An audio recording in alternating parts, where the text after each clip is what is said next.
Ayan. So, ganito. Ayan. Ito na siya. Ayan. Kailangan mabilis ang pag-i-spread. So, dapat gaganyan ko siya. And then, flat siya. Flatten natin siya. Tapos, ayan, ganyan. Flatten natin siya ng, ayan, hinihingal na ako. Kasi, ito ang specialty ng Baguio.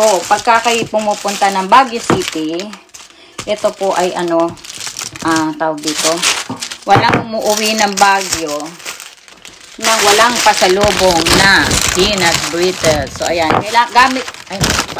gagamit tayo ng, ng baking sheets. Ayan. So, i-flatten. Dapat to mabilis kasi pag hindi siya mabilis, ayan, ganyan. Hinihingal na ang lola nyo. Ayan, dapat ipa-flatten siya. Kasi kung hindi, matigas na siya mamaya. Hindi ko na siya makakat. Oo, dapat, siya. Ayan, pwede na siguro. Kasi, sabay mo lang. Kabayang bundat. Ayan. Ayan. Eto, meron akong sa government, dito, called JA. Ayun. Ko doon. Kutsilyo para ikat siya. Ayan. Ikakat natin siya. At saka meron akong, timbangan. So, ang ko dito is 100 grams. Aray ko. 100 grams is, tawag dito? Inaano ko ng 350 yen. Actually, as in, ang liit-liit lang yung ko doon. Ang liit-liit lang yung ko doon. Para na lang, kahit pa paano ba, may libangan ka na, kumikita ka lang. Parang, ang ko lang dito, ganansya ko lang, is, 100 yen.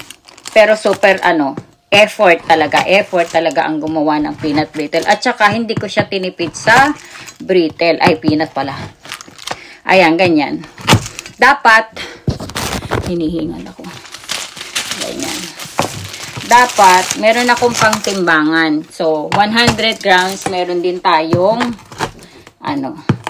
pagka, ginagawa ko siya, tawag dito?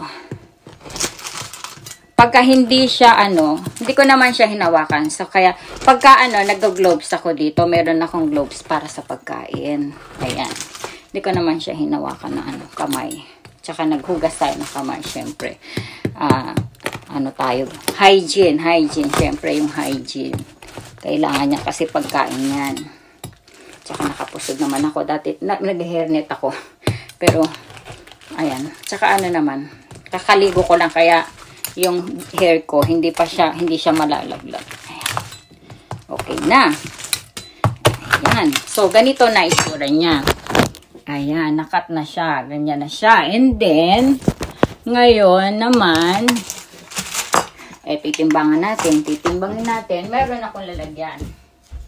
Ito yung ating lalagyan. Ito naman, i-prinint ko na siya. Peanut brittle. Andito din yung kanyang ingredients, and then kung ilang gram siya, yung weight niya, at saka yung ingredients niya. So, ako na rin nag-print niyan sa computer. And then, ayan. Pero, syempre, muna natin tong ile-less natin yung zero natin siya. Para hindi kasama yung sa timbangan. Pero, syempre, hindi pa siya po pwedeng ilagay kasi mainit. Papalamigin lang natin siya ng konti. At mamaya, at saka natin ikikilo, igagrams para ikikilo. Ayan. So, tikman muna natin. Ayan. Sarap siya. Naghahalo yung tamis at alat. Kasi nga, may asin siya. Tapos sugar.